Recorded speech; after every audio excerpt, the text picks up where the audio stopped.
פרק ד' משנה ט"ז. רבי יעקב אומר, העולם הזה דומה לפרוזדור בפני העולם הבא. התקן עצמך בפרוזדור, כדי שתיכנס לטרקלין. L'un des enseignements les plus basiques de tout juif, c'est celui de Rabbi Yaakov. Rabbi Yaakov, alors on ne le rencontre pas très souvent, Rabbi Yaakov. Il y a un Tana qui s'appelle Rabbi Yaakov. C'est Rabbi Yaakov ben Karouchai. Et juste un petit peu l'historique de Rabbi Yaakov qui s'inscrit dans ce qu'il va dire. Rabbi Yaakov, à son sujet, il y a une Gemara dans Masechet Horayot, très étonnante. Dans le dernier daf de Masechet Horayot, daf Yud Gimel Amud Bet, on nous raconte une histoire très particulière. Il y a un enseignement dans cette Gemara de Horayot qui nous dit que le respect en se levant qu'on doit aux différents statuts des Chachamim est différent. Quand le Nassi rentre, Kol ha'amomdim, tout le monde se lève. Ve'en yoshvim ad she'omer lahem shvu. Ils ne vont s'asseoir que lorsqu'il leur dit asseyez-vous. Kshe'av beddin nichnas, lorsque le Av Beddin, donc il y avait le Nassi du Sanhedrin, il y avait le Av Beddin du Sanhedrin, osim lo shura achat mikan ve shura achat mikan, pas tout le monde qui se lève. C'est shura achat mikan et shura achat mikan. Les deux rangées qui sont des deux côtés de son passage. Les deux rangées premières des deux côtés de son passage, ils doivent se lever. Et ils sont levés pas jusqu'au moment où il leur dit asseyez-vous, mais ad sheyeshev bimkomo, jusqu'à qu'il arrive à sa place, qu'il s'assoie à sa place, qu'il arrive à sa place. Ça, c'est le Av Beddin, donc c'est pas tout le monde. Et en plus, il n'a pas besoin de leur dire de s'asseoir, c'est dès qu'il arrive à sa place, il s'assoit. Kshe Chacham nichnas, quand le Chacham, donc le Chacham c'était encore un statut à l'époque du Sanhedrin, et Echad omed ve Echad yoshev, ad yeshev bimkomo, c'est-à-dire c'est pas les deux rangées, c'est pas tout le monde comme le Nassi, c'est pas les deux premières rangées, là où au fur et à mesure de son passage, on se lève et on se rassoit une fois qu'il et on se Echad omed ad yeshev bimkomo. Donc Echad omed ve Echad yoshev ad yeshev bimkomo. Donc jusqu'à qu'il arrive à sa place. Mais c'est au fur et à mesure qu'il se lève et qu'il s'assoit. Bon. Et la Gemara nous raconte là-bas qu'en réalité, il fut un temps où tous les Chachamim, quel que soit leur statut dans le Sanhedrin, bénéficiaient du même acte de respect. Tout le monde se levait jusqu'à qu'il leur dise de s'asseoir. Et quand est-ce que ça a changé? Quand est-ce que ça a changé? Nous dit la Gemara, Amar Rabbi Yochanan, Bimei Rabban Shimon ben Gamliel Nishnit Mishnazo. Alors juste pour situer un petit peu quelle époque vivait Rabbi Yaakov, pour mieux comprendre ce qui va suivre, il vivait après le Khorban, il vivait dans la troisième génération des Tanaïm après le Khorban. Nous savons qu'il y avait Rabban Yochanan ben Zakkai, le leader du Ham Israël, au moment du Khorban, qui avait 5 élèves, dont Rabbi Eliezer ben Orkenus, qui avait pour élève entre autres Rabbi Akiva. Rabbi Akiva, lui, à son tour, va avoir aussi 5 élèves, dont Rabbi Meir Balanes. Et Rabbi Yaakov était donc à cette époque, avec Rabbi Meir Balanes. À la même époque, Rabbi Meir, donc troisième génération après le Khorban, Rabbi Eliezer ben Orkenus, Rabbi Akiva, Rabbi Meir. Et nous raconte Rabbi Yochanan que pourquoi est-ce que ça a changé? Alors il dit comme ça, il y avait à l'époque Rabban Shimon ben Gamliel, donc à l'époque de Rabbi Yaakov ben Karouchai, comme on va le voir, donc il y avait Rabban Shimon ben Gamliel qui était Nassi, Rabbi Meir qui était le Chacham, et Rabbi Nathan qui était Av Beddin. Qui avar Ashba Gatam, Avukai Mekula Alma Mikame. Quand Rabban Shimon ben Gamliel rentrait, donc le Nassi, tout le monde se levait, comme on l'a décrit, jusqu'à qu'il leur dise de s'asseoir. Et le même, quand Rabbi Meir, Rabbi Nathan, Rabbi Meir qui était Chacham, Rabbi Nathan Av Beddin aussi, c'était exactement la même expression de respect, tout le monde se levait jusqu'au vin. Et Rashbag, il dit, et là, il y a quelque chose d'intéressant, c'est qu'on a le sentiment que le Nassi devait renforcer son statut, puisque on était après le Khorban Habayit, malheureusement, il y a eu certaines légèretés chez certains, et il fallait, comme tout au long des générations, veiller à préserver le statut du Nassi. Et qu'est-ce que va prendre comme initiative Rabban Shimon ben Gamliel. Il dit, Lo baou le mive ekira ben dili le didou. Il va falloir instituer un mode, une expression donc de respect quand il se lève, différent pour le Nassi et les autres. Le Nassi, il a donc un statut particulier. Takin, hamatnita. Et donc il a été betaken. Quand le Nassi rentre, tout le monde se lève. Quand le Avbedini rentre de Shurot, quand le Chacham, au fur et à mesure. Comme ça. Et le jour où il a été betaken, Rabbi Meir et Rabbi Nathan, les concernés, n'étaient pas présents. Le lendemain, ils viennent et ils voient que les gens ne se lèvent pas devant eux comme ils en avaient l'habitude.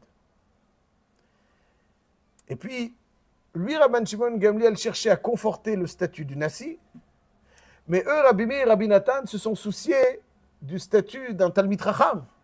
Maintenant, les gens, ils vont pas se lever comme... il y a une régression, il y a un manque de respect qui leur revenait à l'époque, avant. Alors,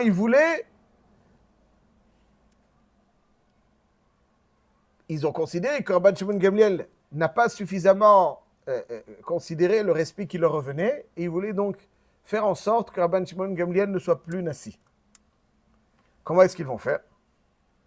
Il dit comme ça, il dit, donc, Amal et Rabbi Meir et Rabbi Nathan, Rabbi Meir Balanes, il dit à Rabbi Nathan, hein? Il lui dit, va lui dire, demain, on va lui dire, nous, on veut un chiour sur Masichet Oktim. Oktim, donc c'est une Masichet du chasse. Oktim. Touma Vetarat, Seder Tarot. Et il la maîtrise pas très bien. Et donc, on va lui dire chiour sur Oktim. Donc, ça, des fois, c'était à la carte. Chiour sur quoi vous voulez? Oktim. Et il dit, Oktim, il la maîtrise pas bien. Donc, on va lui dire, quoi? Un Nassi, il ne connaît pas Oktim? C'est pas possible. Alors, Rabbi Yaakov a eu écho de ce projet qui allait gêner considérablement Rabban Shimon ben Gamliel.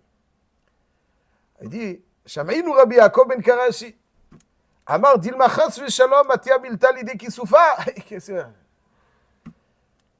Azal, qu'est-ce qu'il est parti? Il est parti, donc qu'est-ce qu'il a fait pour éviter cette gêne immense à Rabban Shimon ben Gamliel Nassi? Il s'est installé près de l'étage dans lequel se trouvait Rabban Shimon ben Gamliel. Pachat Garas Vetana.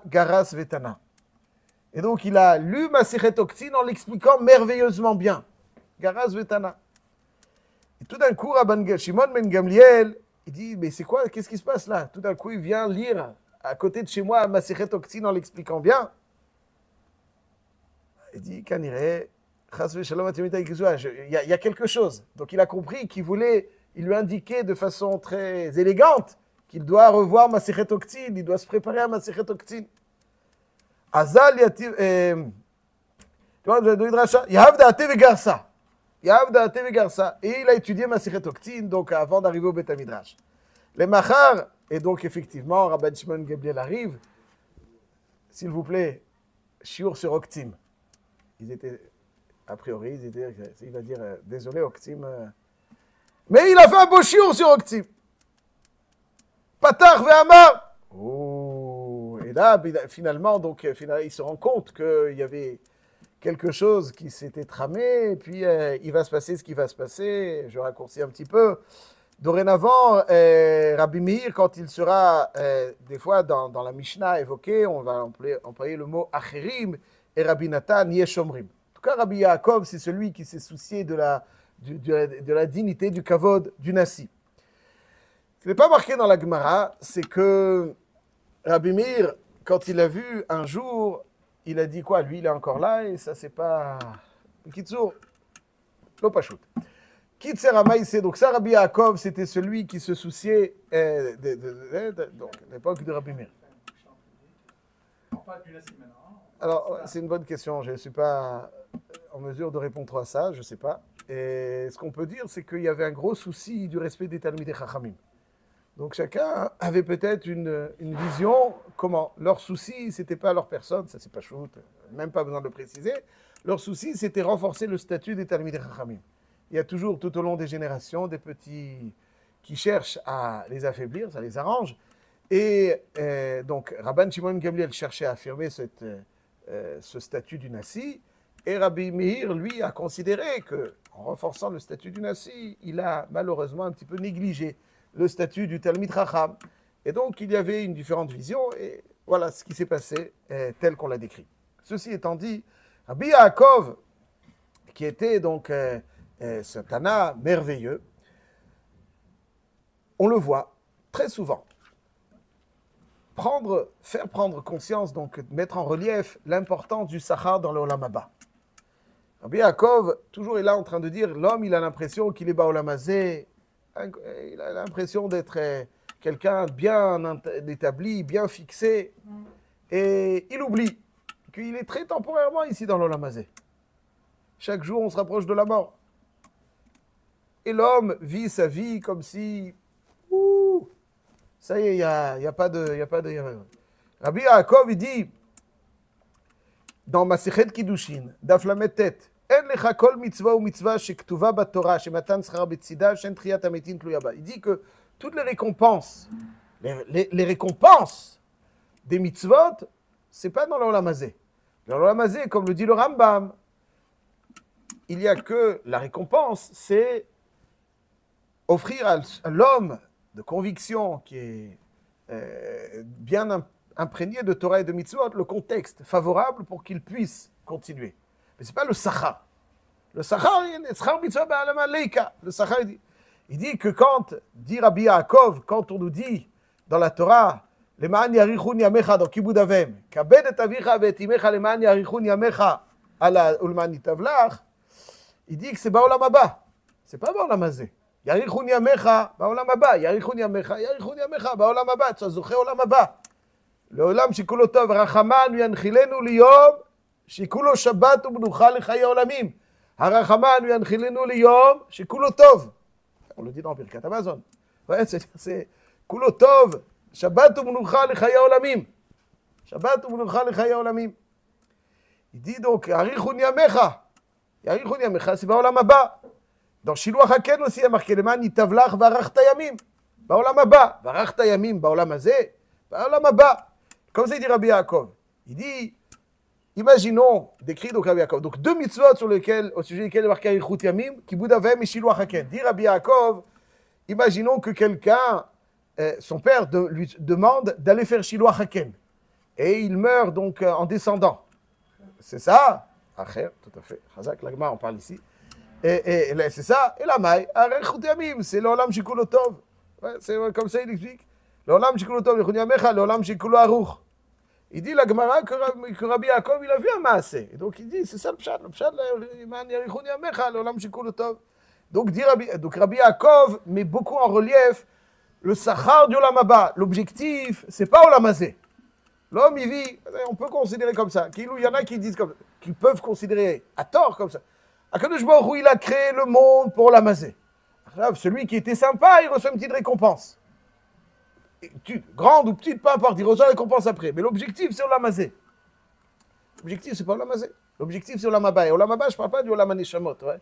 Olam HaNeshamot, après 120 ans. Olam Haba, c'est Olam Haba, Olam Shikulo Aruch. Ouais, Netzach. Netzach. L'éternité, ça, c'est Olam Haba. Donc un homme, il doit considérer que l'Olam Hazé, ce n'est pas le Ikar HaIkarim.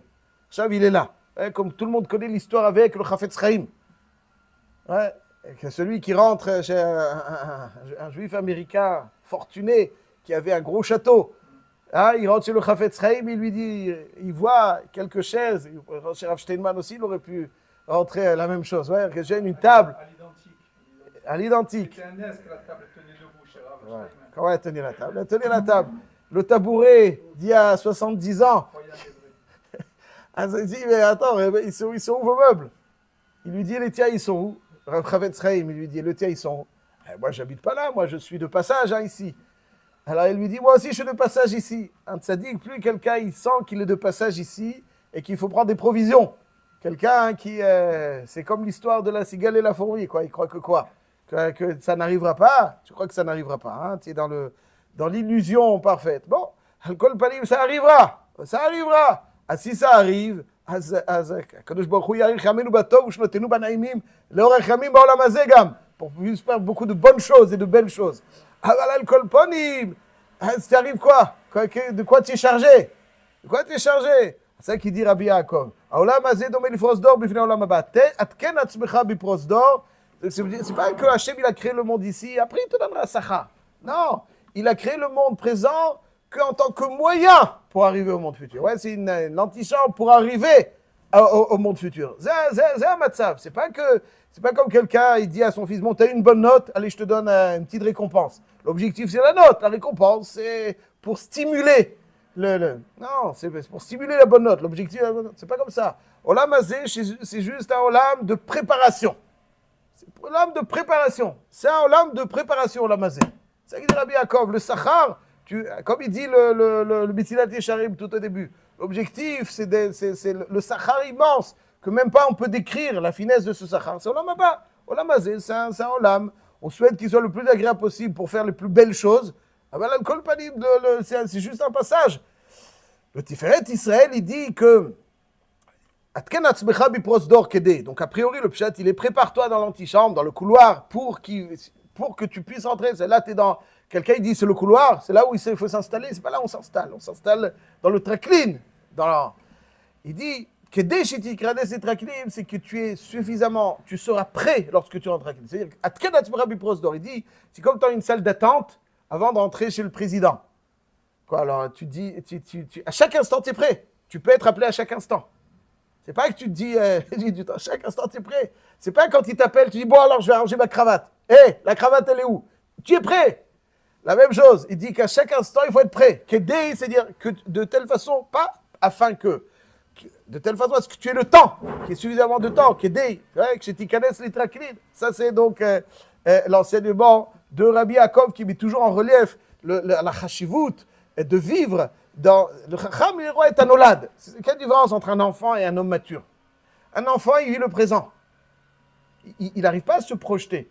Pour lui, le manque de maturité fait qu'il ne peut pas se projeter. Il sait que ça va, il ne sait pas que ça arrive. L'enfant, il ne sait pas. Il sait, mais il ne le vit pas.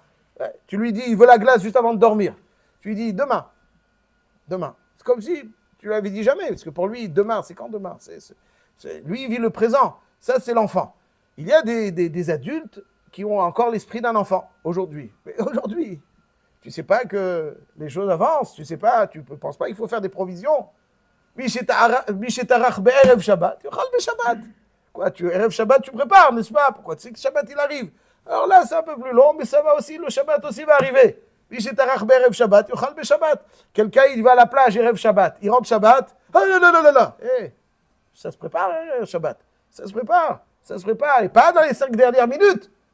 On se prépare dans les 5 dernières minutes. Shabbat, ça se prépare depuis. Le Aruch HaShulchan, il ramène dans Siman Aleph, Sif Tetvav, il dit, Olam hazeh olam ha'maaseh, il ramène cette Mishnah, Olam hazeh olam ha'maaseh. Le Gaon de Vilna, peu avant sa ptira, le Gaon de Vilna, il n'a pas raté Le Gaon de Vilna, avant sa ptira, il saisissait ses tzitziot, il disait, Ribono shel olam, dans l'olam hazeh, on peut faire des mitzvot avec quelques sous. Par olam haba, tu veux faire des mitzvot? C'est trop tard. Maintenant, tu manges que le sachar de ce que tu as fait. Olam haba, c'est... Maintenant, on est olam hazeh, un peu de lucidité. Et il dit, olam hazeh olam ha'maaseh, olam haba olam ha'gmul, olam hazeh hu ha'sha'ar leikanes bo le'olam haba. V'lachen yizaher, libli le'abed hazman bechinam.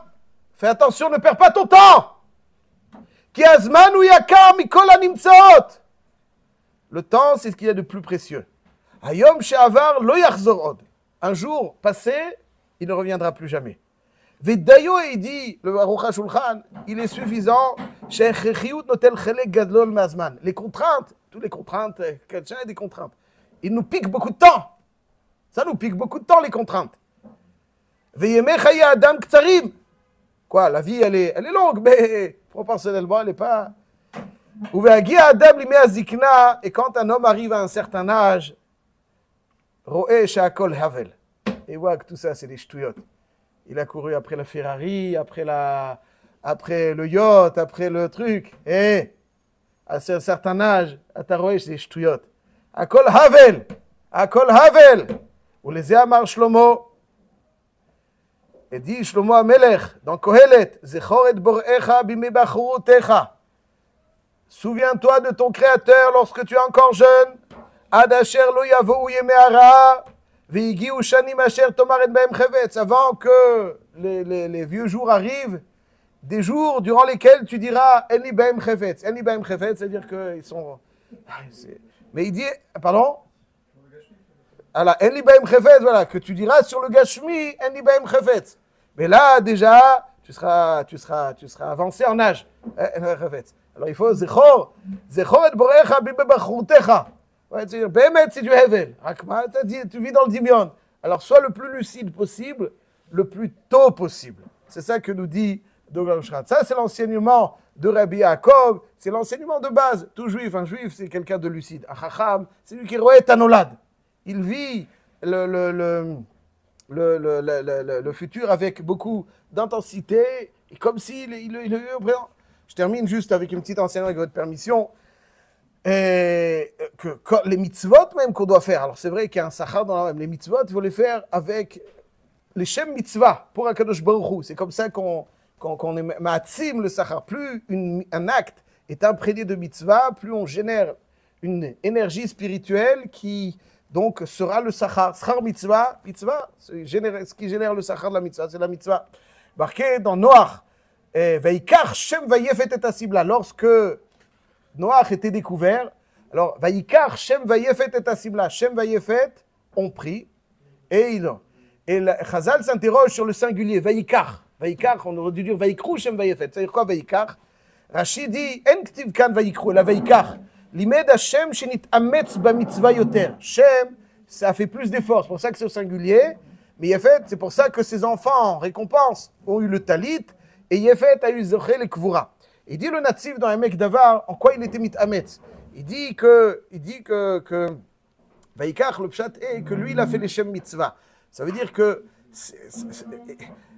Yafet, c'est la dignité du père qui l'intéressait. Donc si ça se peut faire par quelqu'un d'autre, Aïka, que la dignité du père soit Ham, lui c'est le voyou, le Yafet c'est le digne. N'est-ce pas, les Européens ils sont dignes. Il y a une dignité. Mais si la chose, l'essentiel, ce qui lui importe à Yafet, c'est le résultat. Préserver la dignité. C'est pas que lui il le fasse, c'est que son père soit digne. Préserver la dignité.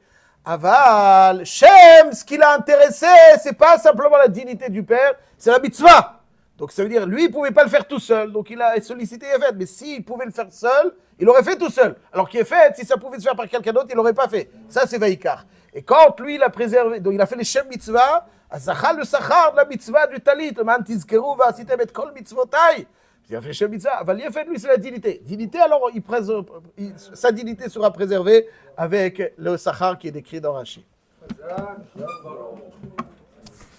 Zak Baruch.